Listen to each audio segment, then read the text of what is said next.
morning light filtered through the wide glass windows of the small cafe on Maple Street, casting long, golden rectangles across the wooden floor. It was the kind of quiet Tuesday that felt like the world had agreed to slow down. Just a little. The smell of fresh coffee and warm pastries drifted through the air, and somewhere near the back, a child laughed softly before being hushed. Ethan sat at the long wooden bench near the window, his two children tucked beside him. His younger daughter, Mila, had climbed onto his lap the moment they sat down. The way she always did, her small curly head resting against his chest as if it was the safest place on earth, and maybe, for her, it was.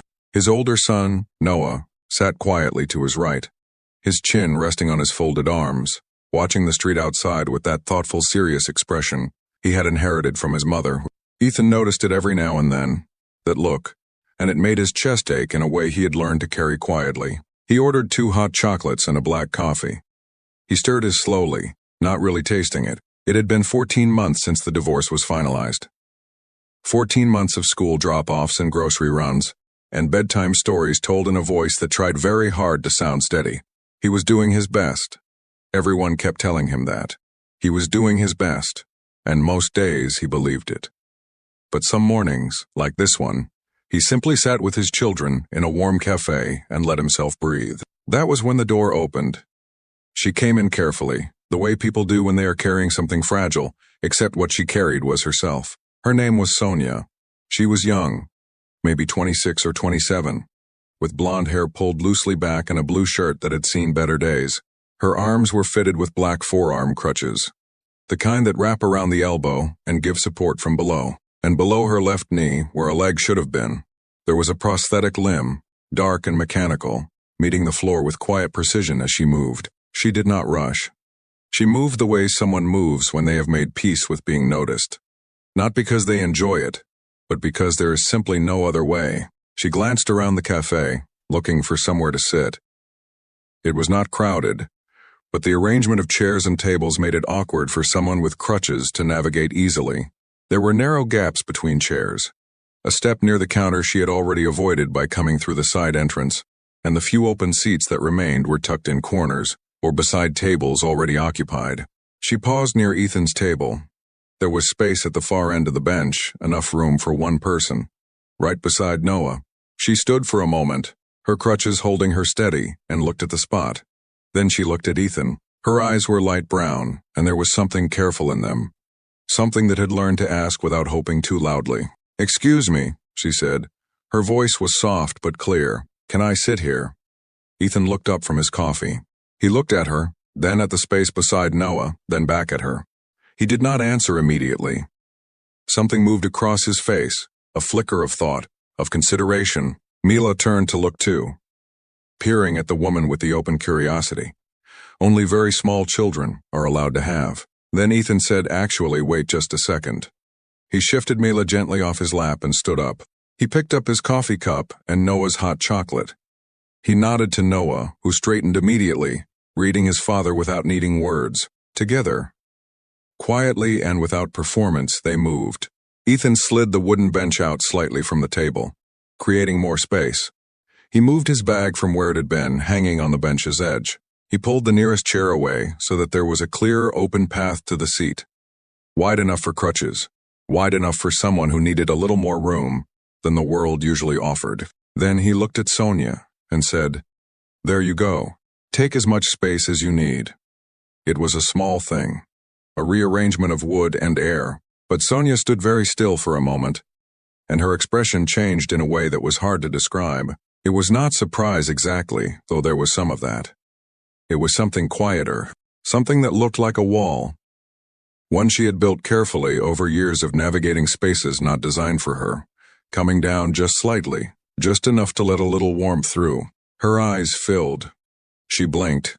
She looked away toward the window for just a moment, and when she looked back, she was smiling, but it was the kind of smile that cost something. "Thank you," she said, and she meant it the way people mean things when words are the only currency they have left.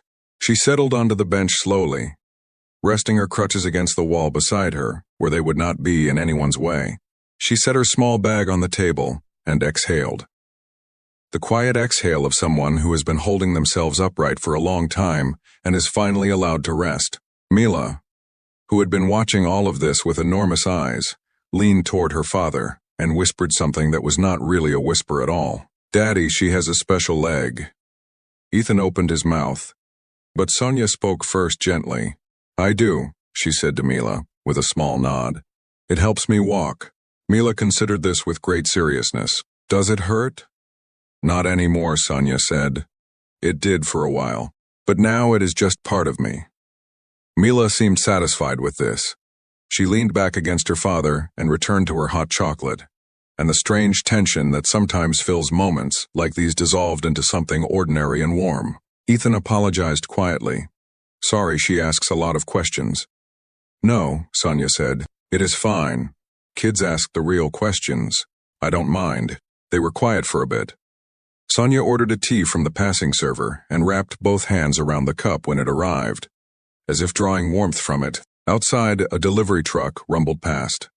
Noah watched it go, then returned to drawing small shapes on the condensation of his cup. After a while, Ethan said, not intrusively, just conversationally, "Do you live around here, Buenos Aires?" "I just moved to the neighborhood," Sonia said. 3 weeks ago. I am still figuring out which places are easy to get into." She said it, matter-of-factly, without bitterness. "This one is pretty good, actually. Wide door. No steps. I never thought about that," Ethan said honestly. "Most people don't," she said, "until they have to." There was no accusation in her voice. Just the simple truth of it, stated gently, like something she had made her own kind of peace with. She had lost her leg 4 years ago. She did not offer the full story, and he did not ask for it, but she mentioned an accident, mentioned a long recovery, mentioned the particular grief of losing something that had been part of you without warning. She mentioned learning to walk again, which she described not as triumph, though there was triumph in it, but as something more complicated, a negotiation, a relearning of the world from a different angle. "Some days it feels normal," she said. "Some days I wake up and reach for something that isn't there anymore, and I have to remember all over again." Ethan was quiet. Then he said, "I think I understand that, not the same way, but I know what it is like to reach for something that used to be there." She looked at him. He looked at his coffee. He did not explain further, and she did not press. But something passed between them in that silence, a recognition, the kind that does not need language to be real. Noah, who had apparently been listening all along in his quiet, careful way, looked up at Sonia and said, "My mom moved away last year."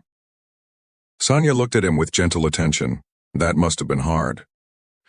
Noah shrugged the way boys do when something is very hard, and they are not quite sure they are allowed to say so. "It is okay," he said. And Ethan, hearing his son say it, felt something loosen in his chest, something that had been held too tight for too long. "Yeah," he said softly, "we are."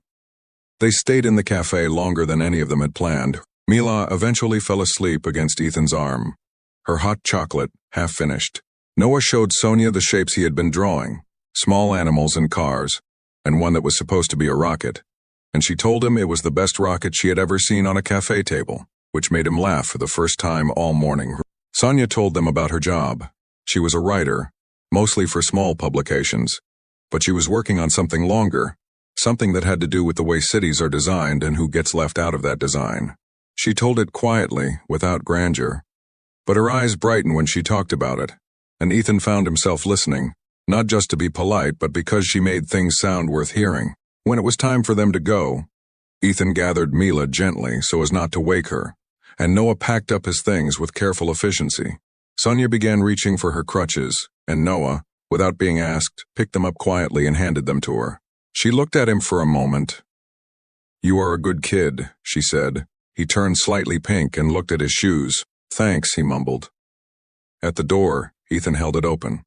Sonia maneuvered through, and she paused on the other side, turning back. "Thank you," she said again, but it was not the same thank you as before. It was fuller. It carried more in it. "For what?" Ethan asked. She thought for a moment. "For moving the chair," she said. "And for just talking to me like a person." He nodded slowly. Something about that sentence landed in him and stayed. They exchanged numbers in the casual, uncertain way adults do when they are not quite sure what they are asking for. But no, they do not want the moment to simply disappear. Maybe they would run into each other at the cafe again. Maybe one of them would send a message. Maybe nothing would come of it, and maybe something would. Life rarely announces itself. It simply arrives, often through a door you were not watching, often wearing an ordinary blue shirt, often asking the simplest question in the world, "Can I sit here?" Ethan walked home with his daughter asleep on his shoulder, and his son walking quietly beside him. And he thought about how a small thing, a moved chair, a little extra space, a few honest minutes of being seen, could matter so much to another person. He thought about how often people simply needed to be met where they were, not fixed, not pitied, not made into a lesson, but simply welcomed, given room, and he thought that maybe that was true for all of them. For Sonia, learning to navigate a world that had not been built with her in mind. For Noah, learning to carry something heavy without letting it harden him. For Mila, still young enough to ask the real questions without flinching. And for himself, still learning that being okay did not mean pretending nothing hurt. It meant making space anyway. For others, for your children, for yourself. Sometimes the smallest gestures hold the largest meanings. Sometimes you offer someone a seat at a bench, and without meaning to, you give them something they have not felt in a long time. And sometimes, without expecting it, they give you something back. Not the grand things. Not the things that make noise. Just the quiet reminder that kindness still exists. That connection is still possible. That the world, on an ordinary Tuesday morning in a cafe on Maple Street, can still surprise you with its warmth.